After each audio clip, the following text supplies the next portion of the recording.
There's new life in our worship. There's new life in our service. The Spirit of the Lord has started to Good morning, viewers. Welcome to my brief devotion titled Fresh Bread.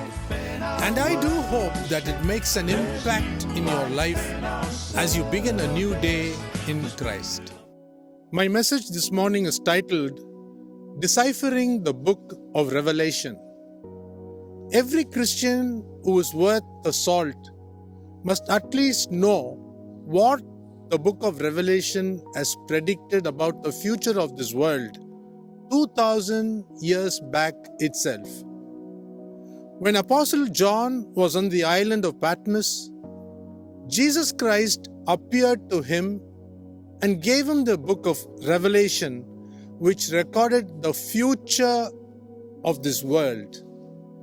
It was made into a book around 95 AD, and it is mind-boggling to think how he could see the visions and record them so diligently without a single prophecy falling to the ground as of today. No wonder the apostle records in Revelation 19 verse 10 that the testimony of Jesus Christ is the spirit of prophecy. The one who said, "I am the way," while living in the flesh 2000 years ago, is seen having a testimony to predict the future accurately. This is because Jesus Christ as God is omniscient.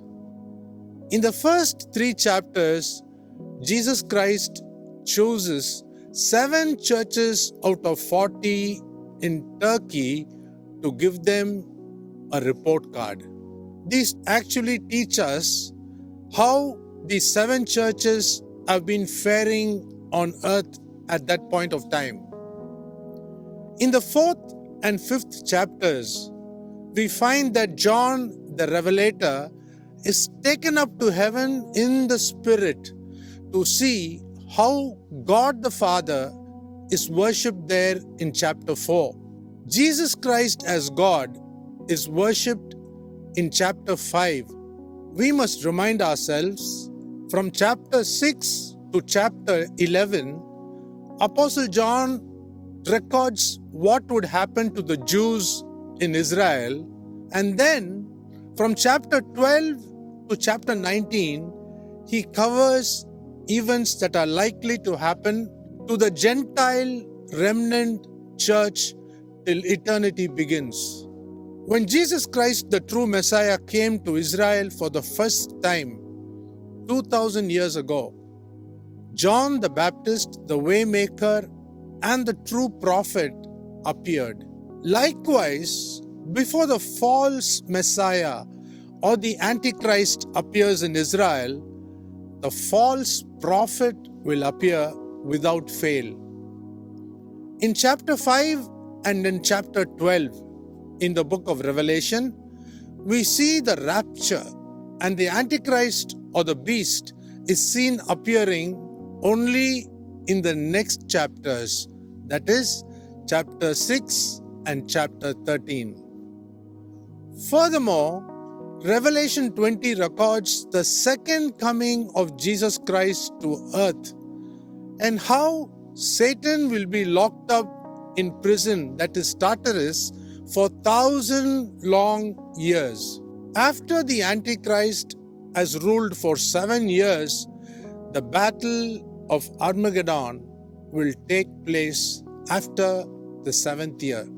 In the same chapter 20, we find that Satan is once more released to deceive the nations before he is caught and thrown into the lake of fire to join the false prophet and the Antichrist forever. After all these things, we then find the white throne judgment executed on those who never believed in Jesus Christ in their lifetime. Finally, chapters 21 and 22 talk about the new heaven and the new earth. This is the overview of chapters 1 to 22 in the book of Revelation. Meditate on these scriptures and please note that whether the citizens of this world like it or not, Jesus Christ is coming back very, very soon. Maranatha.